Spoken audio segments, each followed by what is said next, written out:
relief from the disturbances of desire and lust, but this is not sufficient to give satisfaction to the soul. For this satisfaction is derived from devotional service to the personality of Godhead. You could repeat. It is true that by practicing restraint of the senses by the yoga system, one can get relief from the disturbances of desire and lust. But this is not sufficient to give satisfaction to the soul. To give satisfaction to the soul. For this satisfaction is derived from devotional service to the personality of Godhead. Purport. Yoga aims at controlling the senses by practice of mystic process of bodily exercise in sitting, thinking, feeling, willing, concentrating, meditating, and at last being merged into the transcendence, one can control the senses. The senses are considered to be venomous serpents, and the yoga system is just to control them. On the other hand, Narada Muni recommends another method for controlling the senses in the transcendental loving service of Mukunda, the personality of Godhead. By his experience, he says that devotional service to the Lord is more effective and practical than the system of artificially controlling the senses. In the service of Lord Mukunda, the senses are transcendently engaged. Thus, there is no chance of being engaged in sense gratification. The senses want some engagement. To check them artificially is no check at all. Because as soon as there is some opportunity for enjoyment, the serpent-like senses will certainly take advantage of it. There are many such instances in history. Just like Vishwamitra Muni is falling victim to the beauty of Menaka. But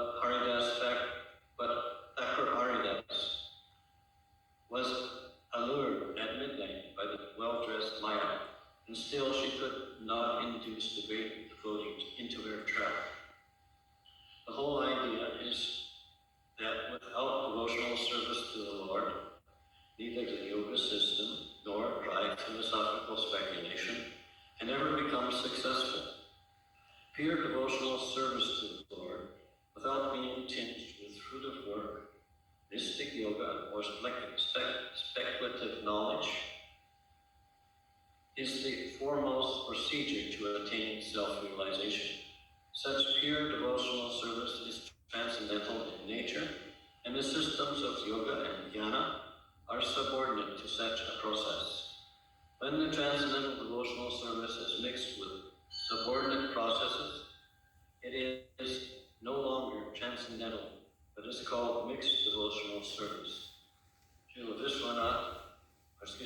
Vyasadeva, the author of the Srimad Bhagavatam, will gradually develop all these different systems of transcendental realization in the text.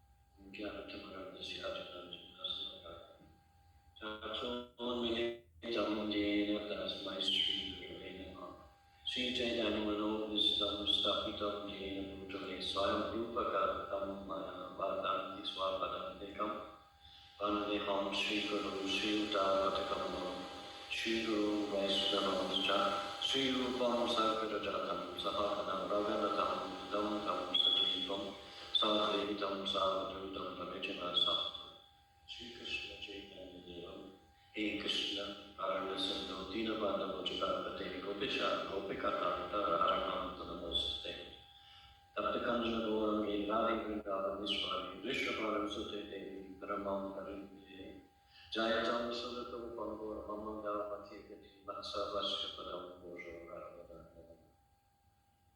Jayatam Sudata Upangora Mamanga Patikati Vatsa Vashyapadam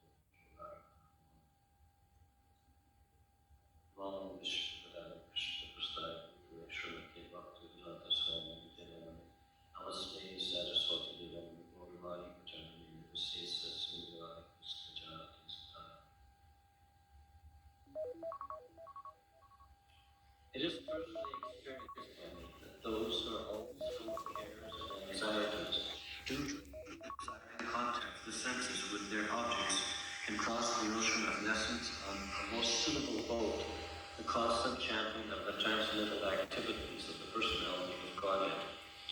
It is true that by practicing restraint of the senses by the yoga system, one can get relief from the disturbances of desire and lust, but this is not sufficient to give satisfaction to the soul, for this satisfaction is derived from the devotional service to the personality of Godhead.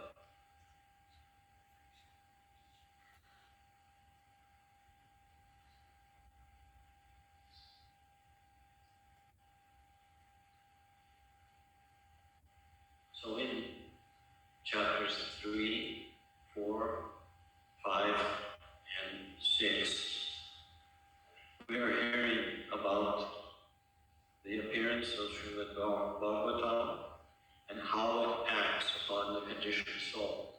And Narada Muni is using himself as an example of this.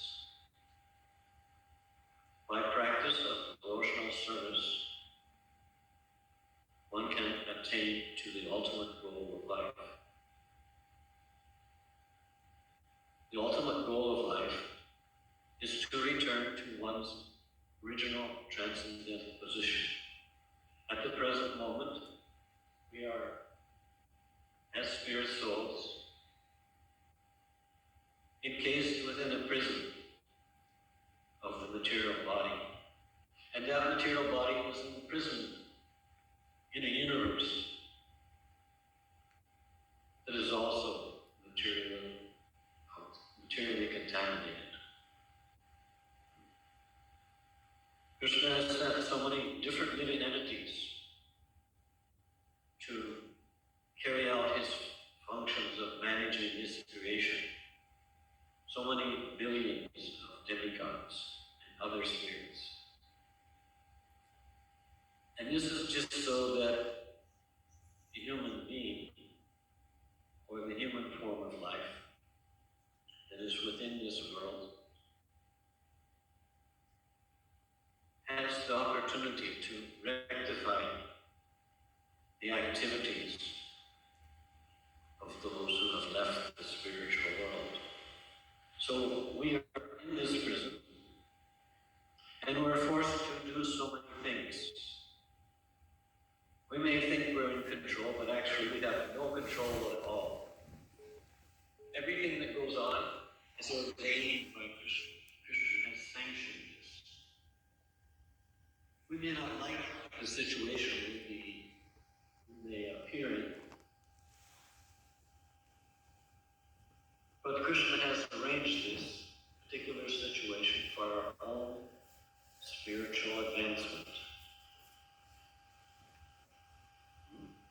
He has orchestrated it.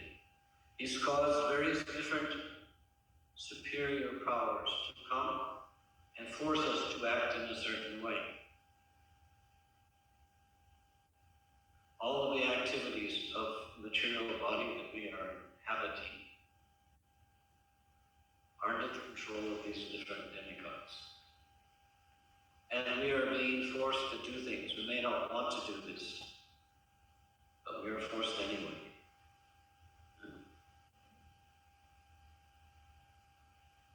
Just try to control the situation. Like this practice of yoga.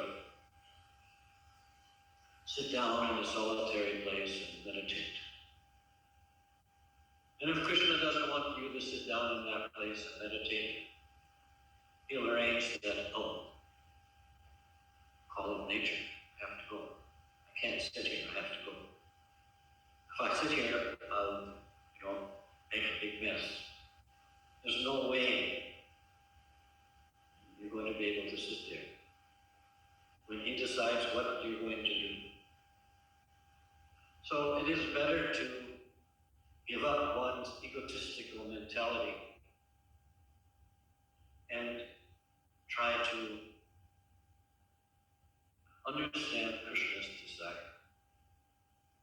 He sends a spiritual master to give that guidance that you need, because in this material body we have no intelligence whatsoever.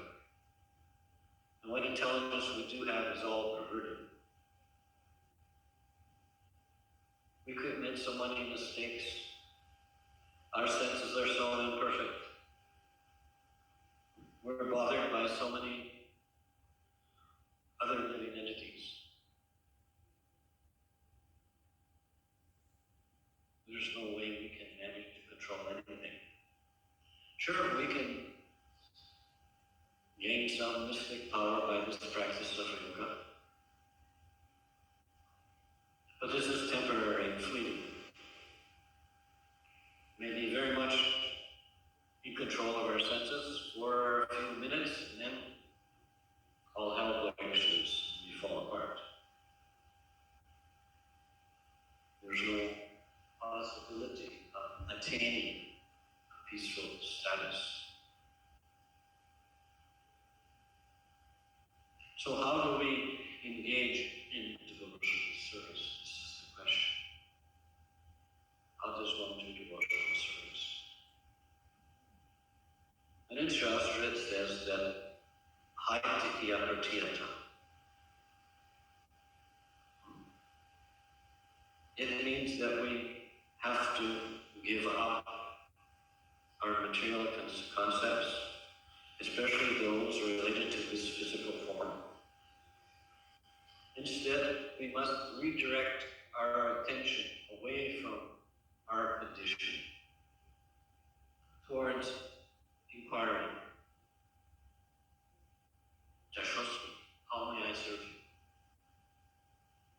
This should be our mentality. How may I serve you? My Lord. In the verse he is referred to as Mukunda, the giver of liberation. He who gives this liberation desires our presence in the spiritual world, but it's required that we surrender towards his desire. So we begin by thinking not so much about our own situation, but rather, how may I please you, Krishna? How may I please the desires of the spiritual master?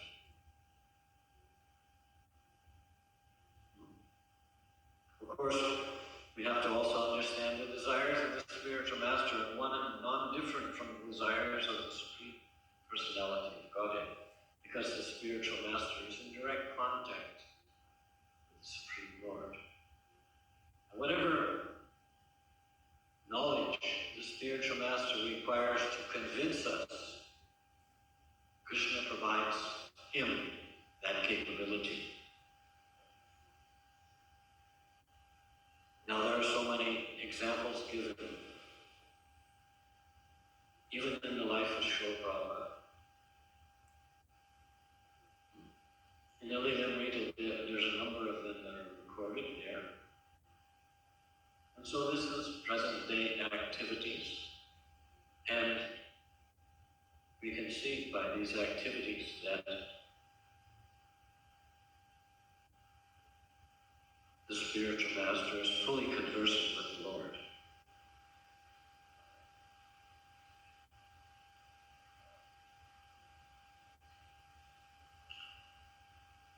There are examples of various different devotees having a particular mental concept.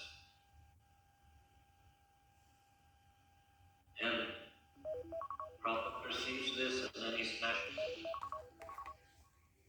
Says, this is not the way.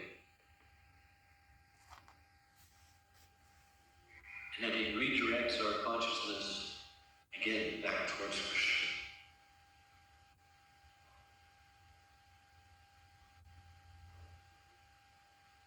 Spiritual activities also have to be performed with some regularity, because when we become regulated, this means our own individual concepts have to be submitted.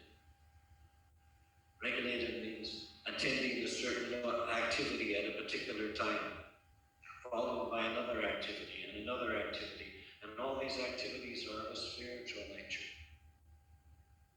And so we become conditioned to act in this way. break the habits of past activities, where whatever we do is centered around I, me, mine.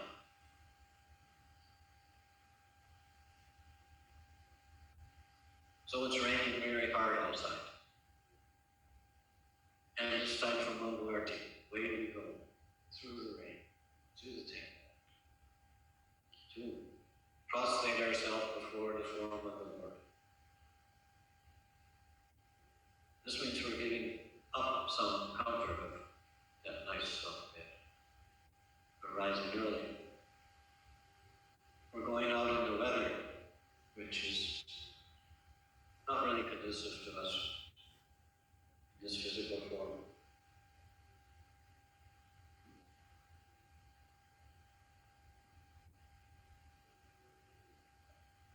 Hopefully, when we prostrate ourselves before the Lord, we are also thinking, Joshua, how may I serve? How may I serve you, my Lord? So when the curtains open, this should be our prayer. How may I render service today? And then we have to follow through with this activity. That means we have to give up all of our other concepts, all our other thoughts, whatever they may be.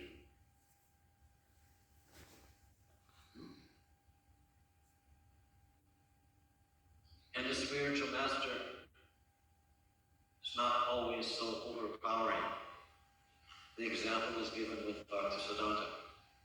When his disciples approached him, Bhaktisiddhanta folded his hands and inquired from him, how may I serve you? Of course he needs, how can I give you directions? How can I guide you back to Krishna? And so he's doing it in this way. He's guiding us.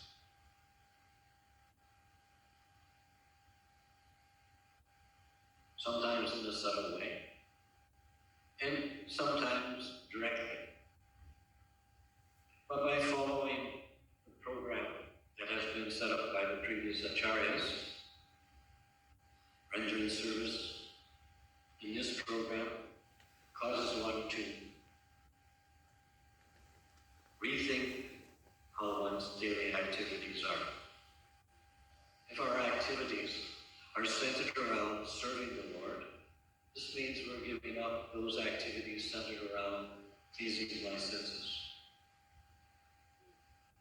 We're not so much interested in being pleased. Rather, we're interested in giving pleasure. To give is greater than to get.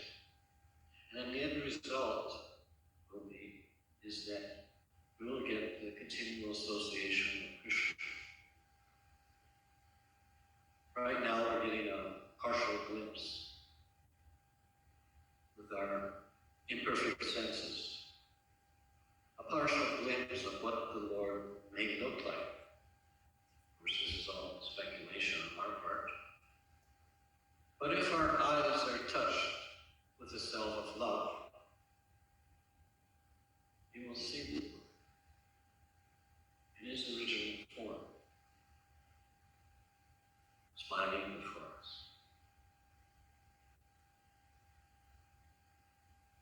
But if we don't have that spiritual love, we will just see some wood, some stone. Maybe we'll think, oh, that looks very nice.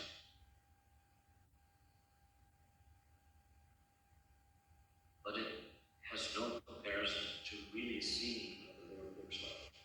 And Narada Muni received a glimpse of this nature of the Supreme. And he was told, you're not going to see me anymore. So why would the Lord do this? So that Narada Muni would be eager in his process of trying to see him. We see this with Maharaj Parikshit.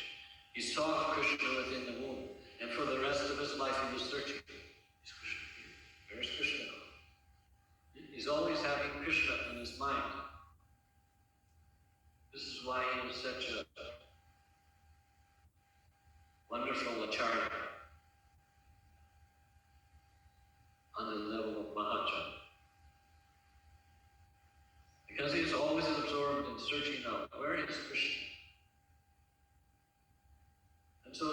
awareness has to also infiltrate into our hearts. We need to be searching. Where is Krishna? What is Krishna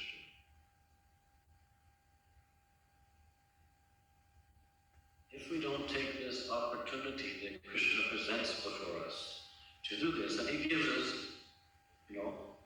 a particular lifetime with certain activities, all arranged to place us in a position to search for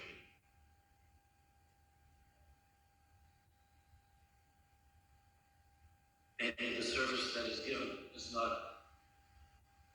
to our liking. But somehow or other, when you take the effort to do this service, you find out that, hey, I like that. It may not be the most wonderful kind of service, but somehow or other, I've gotten some satisfaction from this. And if you come with the mentality to give up one's ego in this process, trying to please Krishna, Krishna will guide you how to do the service. If you don't surrender, well, then you'll just stumble along, be in anxiety, lament about how I'm not making any advancement. That will be your position. Why?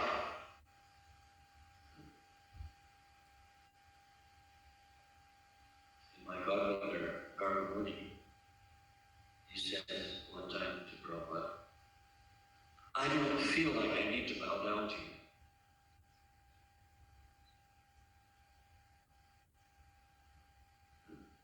And Prabhupada said, just do it.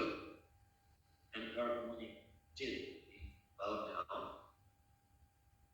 And after a little while, the opportunity to bow down came again. So he did.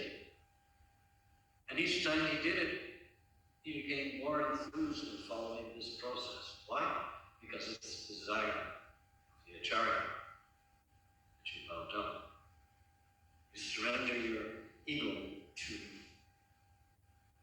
carry out the activities the spiritual master desires. So every opportunity we have to engage in some activity, we should ask,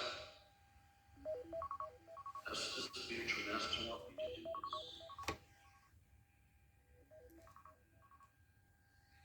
And if the answer comes back, no, then we don't do it. If the answer comes back, we don't know, then we make inquiry. And if the answer comes back, yes, then we understand this is the activity to engage in. The direction for the activity may come from someone we think is inferior to us. Or it may even come from another living entity that's not in the human form.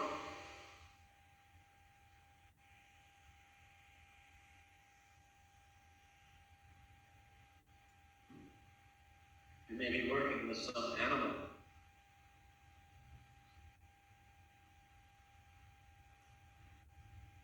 And you're trying to get him to go one way.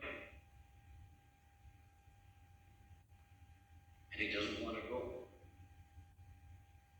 He refuses to move. And because his body is bigger or stronger than yours, you can't force him.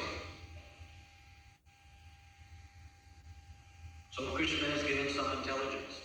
Now, if I entice the animal to go in that direction with some kind of food stuff or with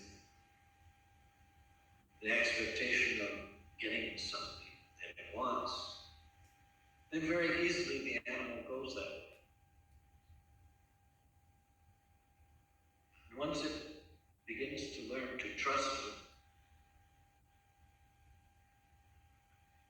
the animal will automatically gravitate towards doing what you want.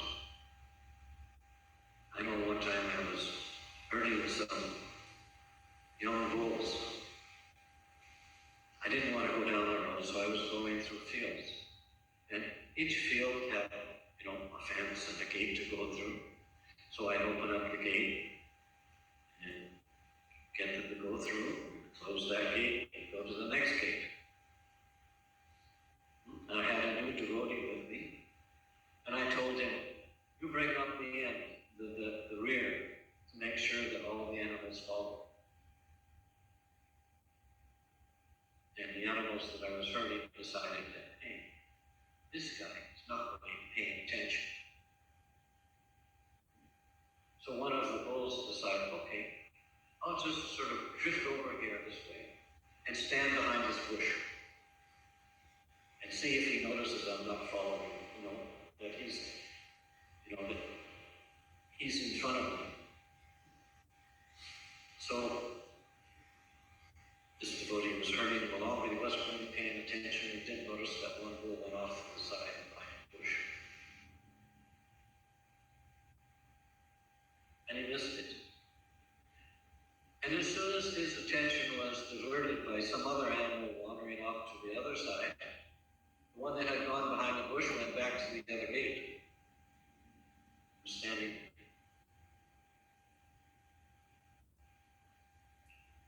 And by the time we got to the gate, across the field to the far gate, and I opened it, I turned around and looked, and there was only one animal in front of the devotee, and all the rest were back at the other gate. Why? Because we have to be attentive to the situation we're in. If we're not attentive, we'll be distracted, like he was. And the goal won't be accomplished. Of course, all the animals knew that I wouldn't allow it. And I understood this, so I clapped my hands, and I waved my hand in the air. They hung their heads and they all started walking back. Why? Because they knew if they did what I asked, they would get some benefit in the end. Maybe not right away, but eventually they get some benefit. And they did, because they were rewarded with a nice trough full of grain. Now, we are kind of like these we're a little reluctant to do things, and so we try to deviate wherever we can. Because Krishna is in control, we gradually sort of understand that it's to our benefit to do what he asks. Now, I'm not comparing myself to Krishna in this circumstance. I'm just saying that there is a supreme controller, and it's not me, it's not you. It's this transcendental blue form, threefold bending, lotus-like eyes. He is the Supreme Lord. We are in our rascally nature, the eternal servants, and we're always trying to deviate from the path that he presents for us. So we have to keep forcing ourselves to follow the path.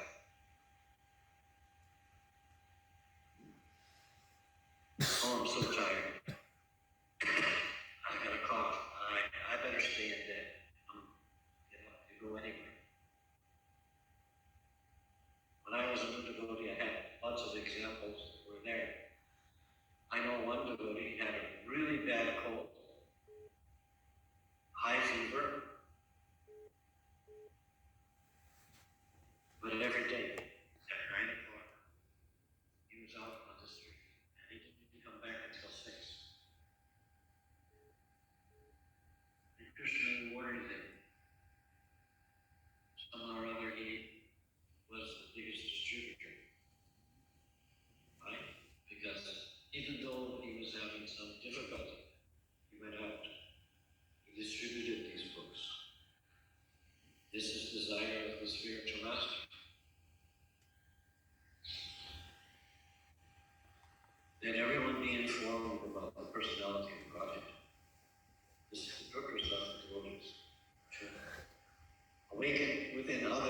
desire to return to the spiritual world, render service to Krishna. Whatever kind of service we can do, whatever circumstance we find ourselves in, Krishna is always there, prompt, giving examples.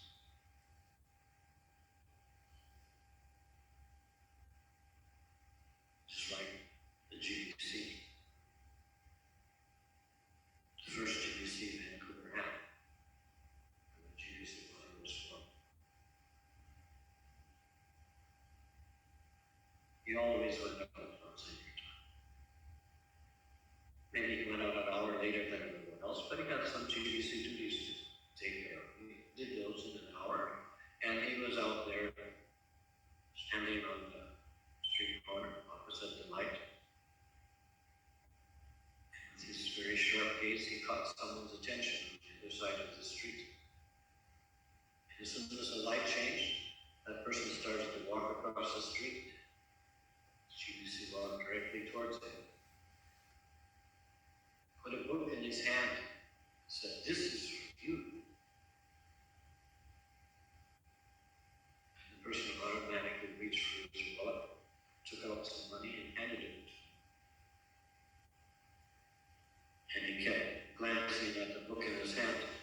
As soon as he had put the wallet back in his pocket, he was, after memories, on the curb across the street. So he opened the book and he was looking at it, reading what was written there. Spirit soul has made contact. Why?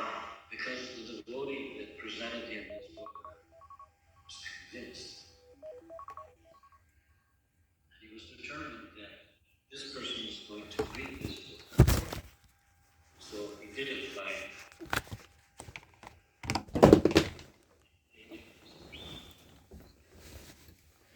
making this person think that he was special, and that this book was for him, and that he really did need to read this. He created that desire in the devotee. Now other devotees went out distributing books, and they were, passing them out left and right. But someone would look at the book, take a glance at the inside, and just sort of drop it and walk off. Why? Because these other devotees didn't instill in that person to follow through with the actually reading what that was in that book, keeping that book, and opening it again later and reading it some more. That's what we have to learn how to do. We have to learn to inspire others to want to know about Krishna. Or if not about Krishna, then how is this person so convinced? I'd like to be as convinced as him. Maybe if I read this book, I'll become as convinced as he is. And in that way, they become inspired to actually read this book and start to absorb this philosophy. And maybe even try to practice this philosophy. There was a devotee here named Kuducha a long time ago. He distributed spiritual sky products. And he was traveling all over British Columbia, doing that in a van. And he met someone, Prince Rupert, and gave him one of the books. He gave one of the books to him. And this person in the book saw at the back, saw that there was a spiritual sky products, and how to get into contact with devotees in Los Angeles and get various different things. And so he ordered a matanga and cartels, and he got a dhoti, and all the paraphernalia. So here he is in Prince Rupert. He knew about Mangal Arati, and so he would get up early in the morning and shower and put on a dhoti and put on tilak. From what he saw. At that time, there was no Wi-Fi, there was no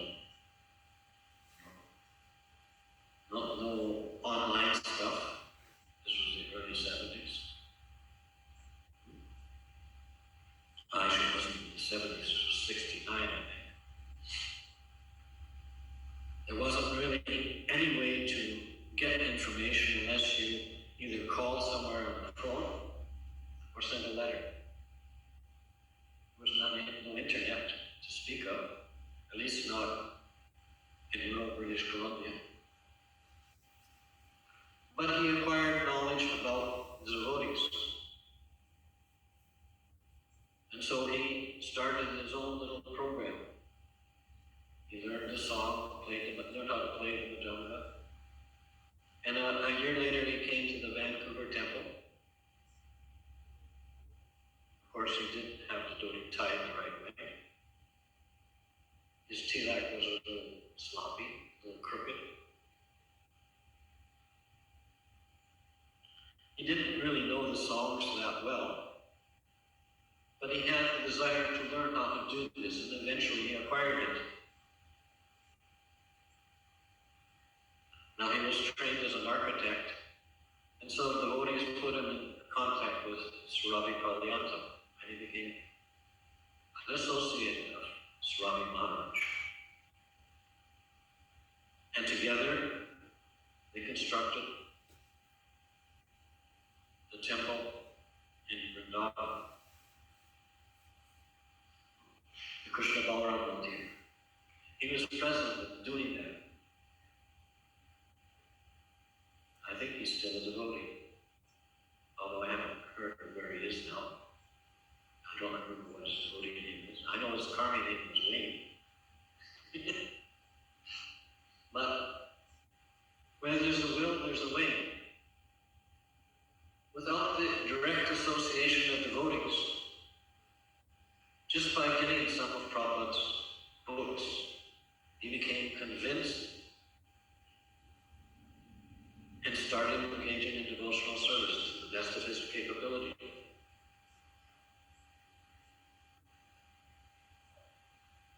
We're all capable of doing this kind of thing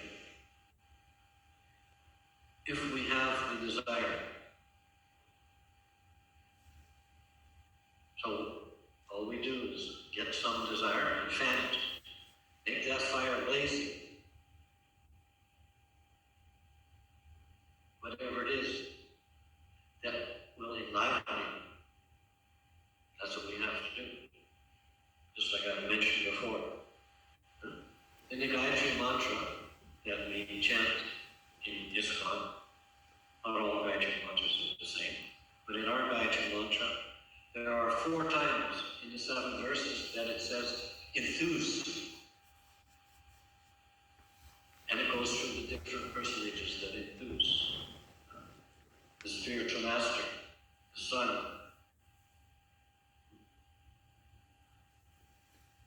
so on. This word Prachodaya. So are there any comments, any questions?